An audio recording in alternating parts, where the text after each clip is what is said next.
Hey, hello, and welcome to the show. It's me, John Park, and it's time for JP's Product Pick of the Week. We are here again, and I want to thank everyone for stopping by, everyone over in the Discord as well as in our YouTube. Thank you so much. If you're over on Twitch or other places and wondering where the chatting is happening, you can check out our Discord just by going to adafruit.it/Discord. You can jump over into the live broadcast chat channel, and you'll see all these good people having excellent discussions and commentary. So thank you, everyone, for stopping by in the chat.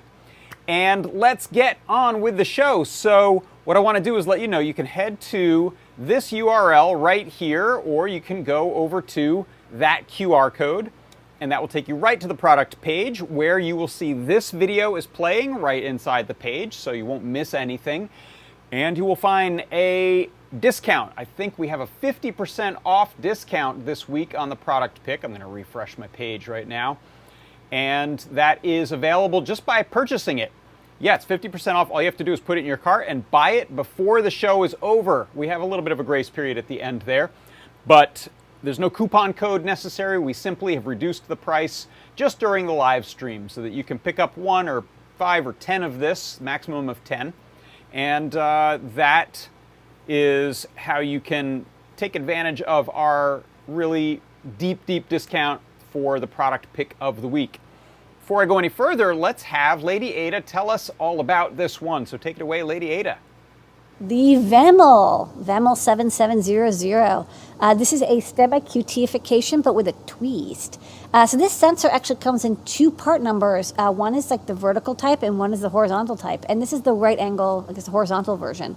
So if you see the sensor, see that little pink purplish square in the middle there? The sensor points out. Most of our light sensors point up off of the board, and this one sort of points parallel to the board. This could be very helpful if you're doing like some sensing through a slit, or if you have to mount it in a certain way, or you're like, trying to measure something passing by. Not sure what, but I thought it would be kind of handy. And while we were at it, we STEMMA QT-ified the whole thing, so you can plug and play it with all of our I2C boards, like the KB2040, which has a STEMMA QT port on the end. Also, cool thing, Kattni edition. It's a Kattni edition. Kattni worked on this board, and she also has been doing so much work with the STEMMA QT-ification. She gets to have her signature on the back of this. Another thing gold. that I think is kind of cool is, electronics can have the people that make it. People made electronics. That's right. Kattni made this. Kattni made now this. you know. All right. So check this out. This is a great low-cost lux sensor, and we're probably going to add it to our giveaway, our freebie giveaway, because it's such a handy one.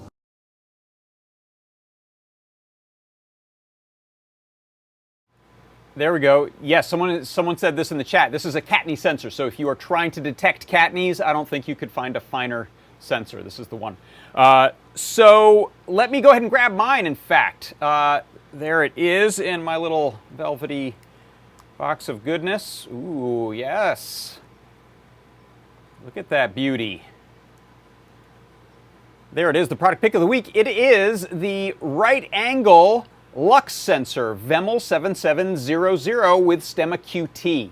Now, like Ladyada said, we have a previous version of this board that does not yet have the STEMMA QT connectors on it. So you need to solder pins to that one and put it on a breadboard or wire it to your microcontroller. This one has the STEMMA QT, and this one has the sensor mounted at an angle, essentially parallel to the board instead of perpendicular to the board, which means you can fit this in some tiny little areas. I have a little quick demo I want to show you. In fact, using my little box here, what I'm going to do, let me focus this just a little bit before we get going there. And that'll work for now. I'll probably have to change that in a second. So what I'm going to do is I'm actually going to take this little set of boards here, and you'll notice I have one of our OLEDs and a feather. I decided not to solder any of the pins to that, so I'm using STEMMA QT for the OLED as well. And what I can do is plug in STEMMA QT to my little VEML sensor, and I'm going to daisy chain that over to the OLED display. And let's give power to the board here. And so you can see this is immediately giving us a lux reading, and that will vary. If I put my finger in front of that, you can see it'll go down quite low, pretty much dark if I totally cover that. And since this is mounted at this angle, I should be able to stick this inside of my little box here, and you'll notice it's just peeking out right there. You can disable that LED, by the way. So it's just peeking out there, and we're getting, just from my ambient lighting in the room, about 35 lux. And as I put my hand over that, it gets pretty dark, down to 1. So you could use this for detecting objects, particularly for things like security things, puzzles, escape room stuff. I always like things like that, magic tricks, if you want to have it mounted fairly discreetly. So you can imagine if this were a sort of typical board where it's mounted facing up, we can't really fit it in as quite a small an area. Now, of course, you can use a sensor that isn't connected to a board like this, but this breakout makes it very easy to use. And in this case, it's actually still really svelte, fitting right down in there. You can see it just kind of barely peeking out, and yet we're still able to get a reading off of that. So if you want to take a look at code that we're using for that, let's jump to this view here. This is, I'm running this in CircuitPython. There's also Arduino library for this that makes it easy to use. If you take a look at my code, I'm simply importing this library, Adafruit VEML 7700. I'm setting that up on I2C, and then I'm doing some display stuff as well. Setting up a little text area for my display, and then reading it is as simple as this right here. I can print to my serial port or to my text area veml.lux, and that just reads out lux, which, if you're not familiar with it, lux is essentially the amount of light hitting a area, so a surface that's actually being hit by light. So it's not the same as how much light is being emitted by something, but it's actually the amount of light that's hitting a surface. I believe it might be defined as a 1 meter square, 1 meter from a light source. I think that's the definition. And so really useful for things like photometers. If you want to, you can write some code to convert the formulas into exposure values and f-stops based on different ISOs. A lot of people make little DIY photometers for photography if they're doing film in particular, and use a sensor like this. So that's one possible use for a sensor like this, as well as just simple detection of the ambient lighting, which you find in use in things like TV sets and laptops and smartphones. When you want to dim based on environmental lighting, you can use a lux sensor like this. This also in the library, if we go and check out our product page here, you can click on the link to the guide, this little primary guide link here. It'll tell you the pinout for using the I2C, as well as there's a jumper on the back that you can cut right there. Above where it says Kattni, there's a little LED jumper there that'll turn off that green LED if you need to make sure that none of the ambient light from that LED is confusing your readings. And then if you click on the documentation, we have the API documentation in Read the Docs. And here you'll see things that you can really fine-tune, such as the gain, if you're trying to get a tighter band of your lux reading. Or a wider band, you can adjust the gain. You can also adjust the integration time, how many samples, how long it takes to essentially read to get a value, so that you can increase or decrease the resolution depending on your needs. So you'll find all of that in the Read the Docs, which is at docs.circuitpython.org/projects/veml7700. And then this one is the English language latest API HTML. So you can get to all of that from the library if you simply go to circuitpython.org and find the library for this. That'll take you all through it. So some other uses for it. Some people are mentioning in the chat. C. Grover said automated solar cell positioning. So if you want to use a few of these, perhaps to sort of triangulate brighter areas and use motors, things like that, that's certainly possible. Small robots that do light sensing.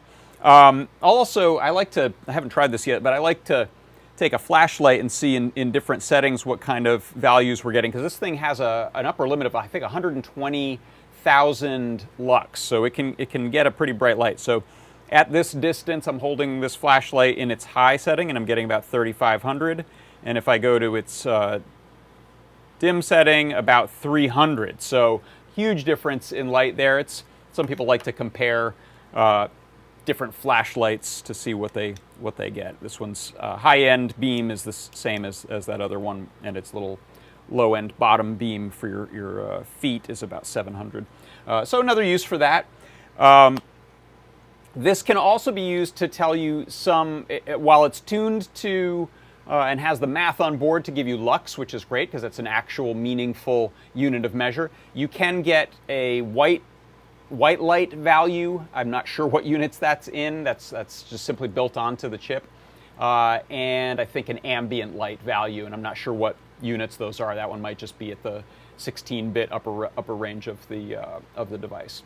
So a lot of fine-tuning you can do to get the exact type of readings that you want, depending on your needs. So let's see. I think that covers everything on our product pick of the week. I'll also mention from the chat, someone said that the great Scott has a good how-to video on doing automated solar cell positioning. So that's terrific. If you look up pretty much anything that uses a light sensor, and that can mean a lot of different things, but they can very often be used for similar types of projects. So I think that's going to do it. Like I said, head on over to this product page right here. This is the URL. 5378 is the product ID. If you head there, you can get these for half off, maximum of 10 per customer, and we still have stock of those, I'm happy to say. And let me know in the chat if you have any other questions, if you have any project suggestions with these. Really great little cell. Let's see, what else? I think that's going to do it. So let me unplug this unceremoniously from my board here. I'll go ahead and leave one of my cables on so I can hang that. And that is going to do it for this product pick. The product pick of the week is the right angle VEML 770 Lux sensor with STEMMA QT.